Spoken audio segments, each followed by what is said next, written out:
بلوچستان کی بات کر لیں تو بلوچستان میں بڑا سموتھلی انہوں نے 2010 میں نیا قانون بنا لیا تھا۔ 2010 کا قانون بنیادی طور پر مختلف تھا 2001 سے لے کے 2010 تک جو پریکٹس ہوئی تھی، کہ اس میں ڈسٹرکٹ گورنمنٹس کا تصور نہیں تھا۔ اس میں میٹروپولیٹن کارپوریشن انہوں نے ڈال دی تھی کوئٹہ کے لیے، صرف کچھ میونسپل کارپوریشنز اس میں بنا دی تھیں، کچھ میونسپل کمیٹیاں بنا دی تھیں، اور یونین کونسلیں کچھ رکھی تھی، کچھ ان شہروں کے اندر میونسپل کمیٹیوں میں وارڈز بنا دیے تھے، سیمولیٹر 2013 کا ماڈل جو پنجاب میں ہے۔ اور پھر وہاں پہ انہوں نے ایک اور کام کیا تھا کہ جو وہاں پہ کمشنرز تھے ان کا رول ڈال دیا تھا لوکل گورنمنٹ انسٹیٹیوشنز کے اندر، تو وہ پھر ایک کنٹروورسی بن گئی تھی بٹوین الیکٹڈ لوگ اور جو آفیشیل اسٹیٹ فنکشنریز ہیں ان کے درمیان۔ تو اس لیے وہاں پر بہت سی چیزیں پراپرلی فنکشن نہیں ہوئیں، اور پھر اس میں عدالتوں میں چلے گئے۔ یعنی الیکٹورل پروسیس قانون انہوں نے بنایا 2010 میں، پر وہ الیکشنز مکمل کرنے کی پوزیشن میں آیا 2015 میں۔ 4-5 سال ان کو اس پروسیس میں کچھ عدالتی کارروائی کی وجہ سے ڈلے، اور کچھ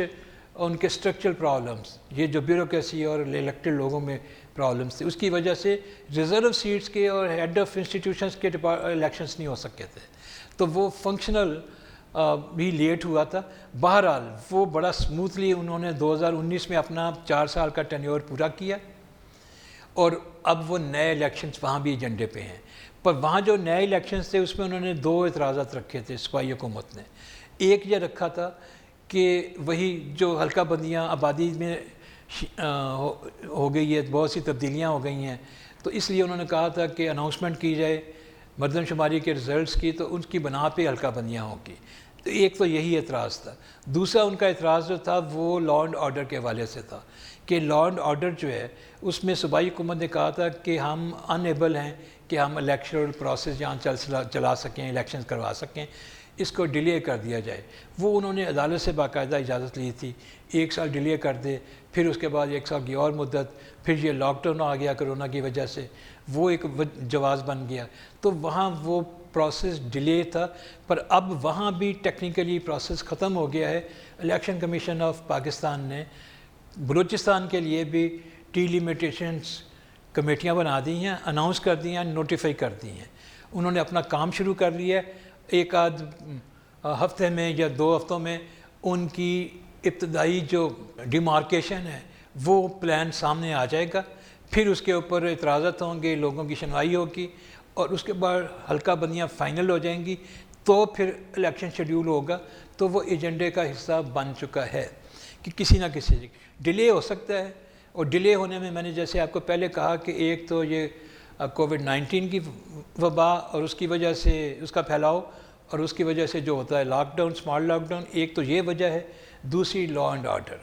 اب اس میں تیسرا ایک ایڈیشنل فیکٹر ہو گیا کہ یہ جو سیلابی صورتحال ہے، کہ جس کی وجہ سے ذرا موومنٹ مشکل ہو جاتی ہے، تو یہ بہانہ مل جاتا ہے حکومتی مشینری کو کہ تھوڑی سی مہلت اور نکال لیں، کہ ہم خوشی سے لوکل گورنمنٹ انسٹیٹیوشنز کے الیکشنز نہیں کرواتے، الیکٹڈ کونسلز کو ہم بہت ہنسی خوشی نہ برداشت کرتے ہیں، نہ ان کو کام کرنے دیتے ہیں، پر کسی نہ کسی شکل میں ان پہ پابندیاں لگاتے رہتے ہیں۔ 140A ہمارا آئین کہتا ہے کہ ان کو مالیاتی، انتظامی اور سیاسی خود مختاری ہونی چاہیے، اس سے ہماری جان بہت جاتی ہے۔ ہم کوشش کرتے ہیں کہ صوبائی حکومتیں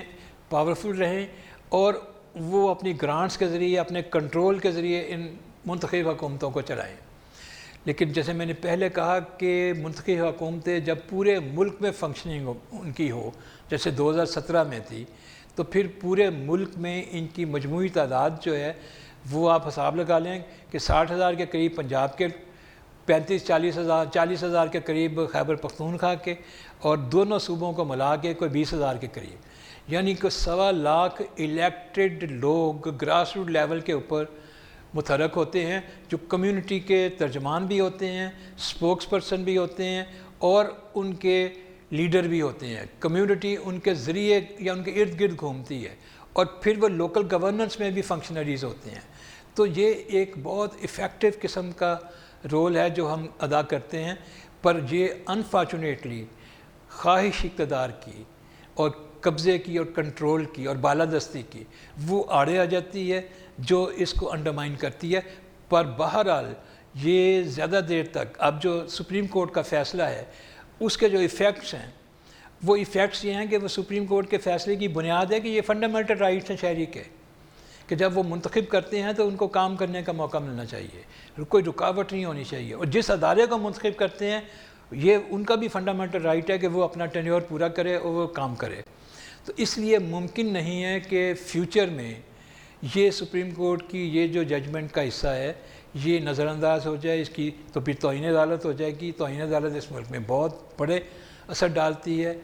2 وزیر اعظم اس سے ایک برخاست ہو گیا، ایک کو تبدیل کرنا پڑ گیا، تو وہ